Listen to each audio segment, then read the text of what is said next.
Gravitas means dignity, importance, confidence. And what I think it means to project it is seeing something first in yourself that you love about yourself. And I think we're really hard on ourselves. Every day we see all of our flaws, all of our insecurities. And I think the first part is looking in the mirror and seeing something wonderful in yourself. And if you see something good in yourself, you're going to be able to take that energy with you throughout the day. And so projecting gravitas isn't really an outward, external thing. It's more of an internal thing around really believing in yourself and then taking that forward into the world.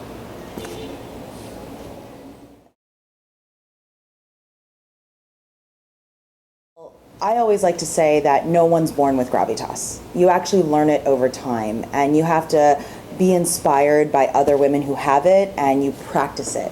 And so when we created the Women of Gravitas program, right from when we launched the company, it was really about creating inspirational moments for women that they could see themselves. They could see themselves on a certain path.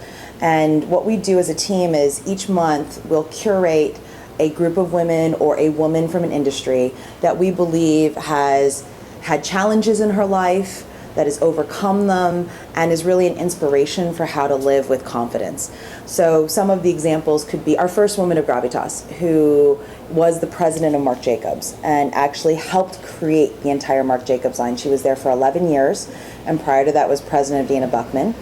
And she really wanted to share the story of how do you work in a big fashion company, and then also how do you start one from scratch and grow it into a multi-billion-dollar brand. Another one would be our group of women chefs. And the restaurant industry is particularly notorious for having very few women. And so we wanted to show women who've had the confidence to grow their businesses and be quite successful in that industry.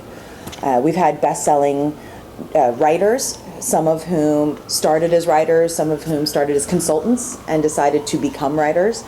And each month, it's really an opportunity for us to show someone on a path and showing how they made different choices in their life to live confidently.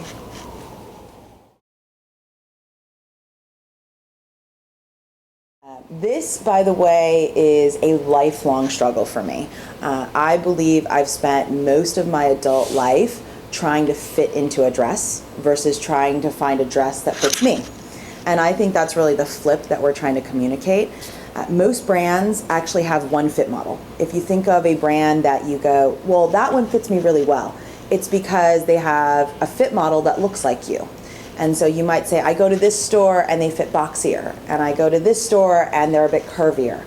Well, what we did when we started the company is we decided to use 6 different fit models. Not just one, but we actually picked a different fit model for every body type.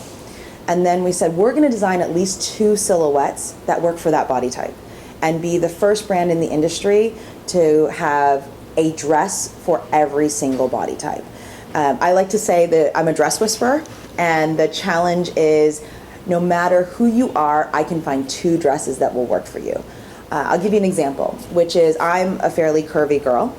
And so I have a hard time with straight boxy sheaths just because they don't highlight the best parts of my body, which are I have a small waist, I have a great collarbone, and I have wonderful calves. And so I often look for silhouettes that have more ease through the hip, but have a cinched waist and have an open neckline or have a detail across the neckline. So one of the things I tell people is think about your best features. And then on our website, we actually show people, based on your features, which silhouette should you be looking for? Should you be looking for more straight sheath, more of an A-line fit, more of a open neckline? And I think more women, as they start to learn what works for them, they won't feel as frustrated in the dressing room, because we are setting ourselves up to fail when we go into a dressing room these days. We're saying, I don't like this about myself, or I don't like this, or I can't wear this trend. And I think we should be flipping that around and saying, let me look for the certain features and benefits that will best highlight my body type.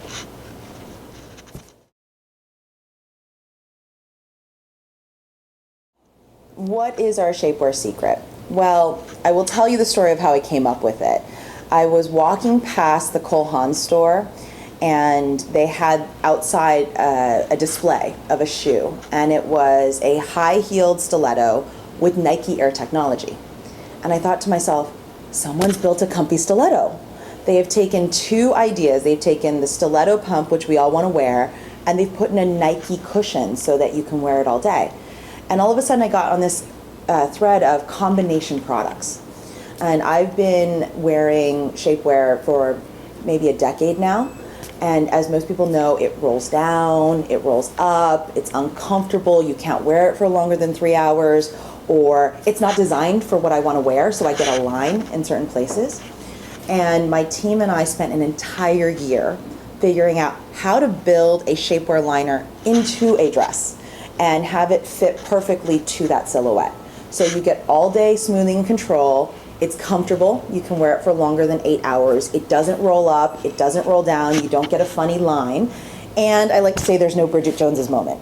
So if you have that moment where you have a gentleman collar or you have a collar and you can unzip right out of it and no one needs to know that you're wearing it. Completely invisible, and no matter what size you are, everybody wants a confidence hug. Everyone wants a little bit of an opportunity to stand a little taller.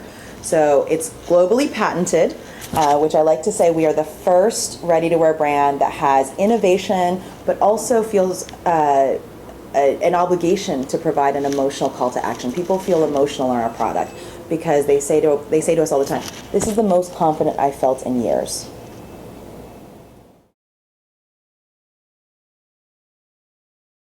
The first thing I always tell people is I started this as a fashion company, but I actually, a few months ago, crossed out the word fashion and replaced it with the word confidence. And so we think we're a confidence company. And it's not just clothes that we're selling a chance for people to choose between being self-conscious and being self-confident. And I think that is a choice. So as I think about growth, we want to obviously acquire more customers. We're going to be global by the end of the year. We'll be shipping internationally. We're going to be introducing new innovative products. And so really it's about bringing more and more people to the brand. From a business standpoint, I have self-funded this business along with a couple of friends and family members.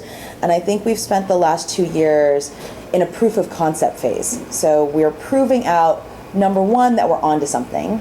2, that we can be profitable and actually generate revenues. And so the next stage will likely be bringing on institutional funding so that we can scale it further.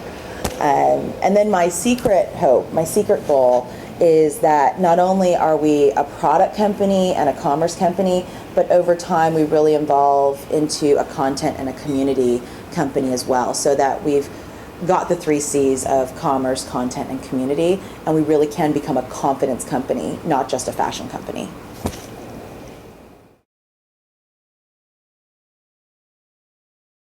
One of my favorite quotes of all time is, "Life is about purpose and not position." And I always say that took me over a decade to realize what that meant. There are 2 things that are the biggest influences on leading me to this purpose. The first was my parents are entrepreneurs. My parents are the first 2 people to ever leave their families in the country of Taiwan. They came to the U.S. with no money. My mom worked on a hamburger truck. My dad worked on a loading dock. And as we were growing up, we saw them own restaurants, convenience stores, a metals business. And when I graduated from college, I actually worked for them for a year and a half. And there's something really special about having seen your parents start with nothing and be able to send their kids off to college and retire. And so, number one, being an entrepreneur was something that I grew up with. It's in my DNA. And creating something really beautiful and being able to share it with people, that's who my parents are. So that's the first piece of my past that really has led me to an entrepreneurial path. The second one was I spent 11 years as a consultant. And being a consultant taught me really 2 important life lessons. One is you're always in someone's service. And when you're a consultant, your needs are subsumed by a greater set of needs. And when I think about waking up in the morning, I serve women who want to feel their best, and I serve my team who is working damned hard to make that a reality. The second thing I learned from consulting was feedback is a gift. And my first boss at McKinsey told me I didn't have any gravitas and told me to buy new clothes, which, by the way, is quite offensive when you think about it. But what she was really telling me is to see myself the way I wanted other people to see me. And if your best coaches are your toughest ones, and feedback is something that is meant to help you improve, I took that piece of feedback and started an entire company based on that idea. So really a combination of my family, a combination of 11 years as a consultant really led me to creating Project Gravitas.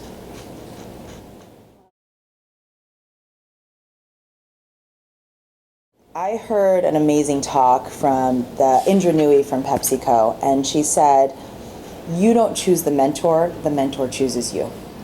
And one of my biggest pieces of advice to people is make yourself mentorable.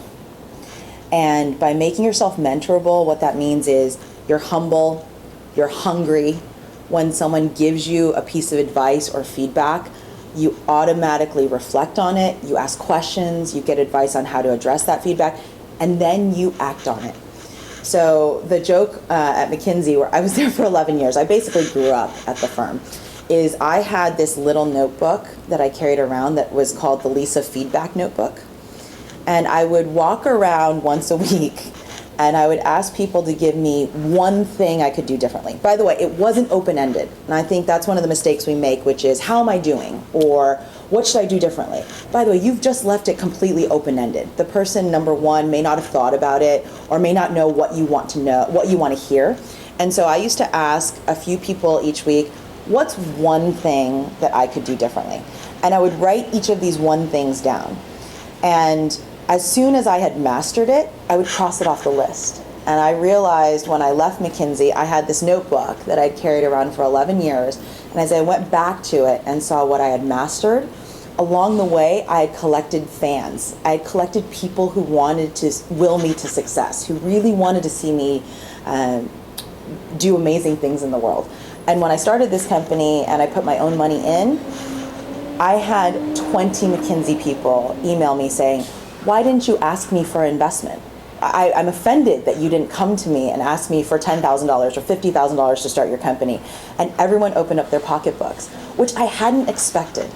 And I think I credit this little feedback notebook for not only making me a better executive, but also bringing me this amazing community of people who wanted to help me succeed.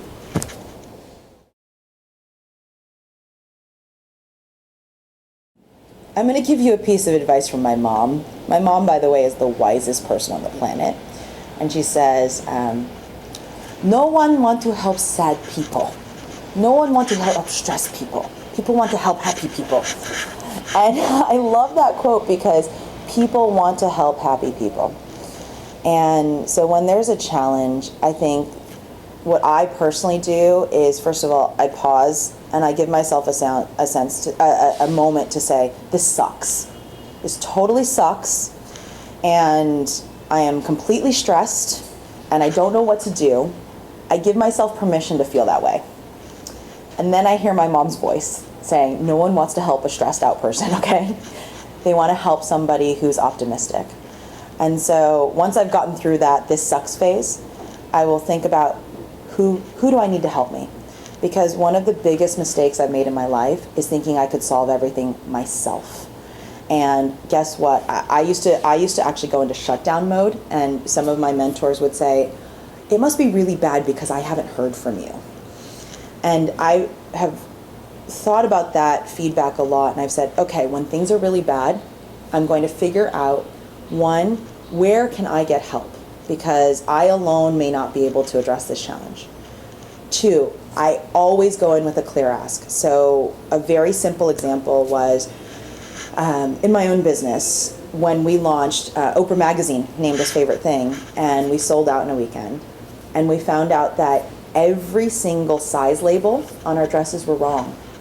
And actually, they were all one size too small. Which, by the way, you're getting the best exposure ever nationally, and your size labels are off because the factory made a mistake in production.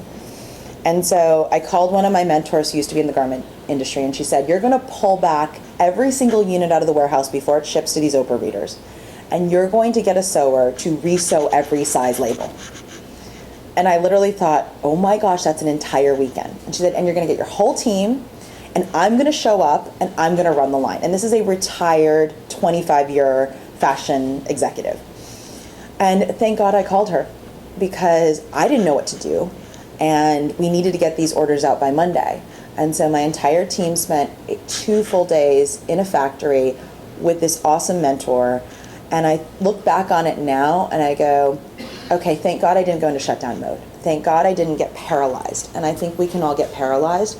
So it's about letting that go, saying this sucks, and then finding help.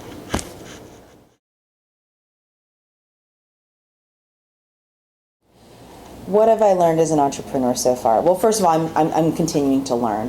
One of my clients, when I was at McKinsey, he is one of Latin America's most successful entrepreneurs, and he's been an entrepreneur for 40 years. And before I started the company, I asked him, I said, what should I learn? Or what should I know? And he said, Lisa, what you need to know is you're going to be a schizophrenic for the next few years. And there are only 2 states that you live in. One is you are a generous, happy, visionary leader. And you have vision and you are really clear about it. And sometimes even an asshole about it. The second person you are is a humble student and a learner. And he said, in those 2 states, you will live for the next 5 to 10 years. And I didn't know what he meant at the time, and now I do, which is there are days where I'll come in and things have fallen apart, because they tend to, by the way. And the clouds have come in, and it's raining really, really hard, and I have to learn what to do. And I have to work with my team, who's often more talented than I am, and call on resources to help me do things that I don't know how to do. And I'm a very humble learner. I'm grateful, I'm humble. And then there are days where I come in and everything has gone right, and the clouds have parted, and there's this little patch of sunshine, and I get to be this incredibly visionary, inspiring person where we're talking about where are we going next. And those 2 states are really hard to navigate on a daily basis, and you have to be really resilient to be a schizophrenic.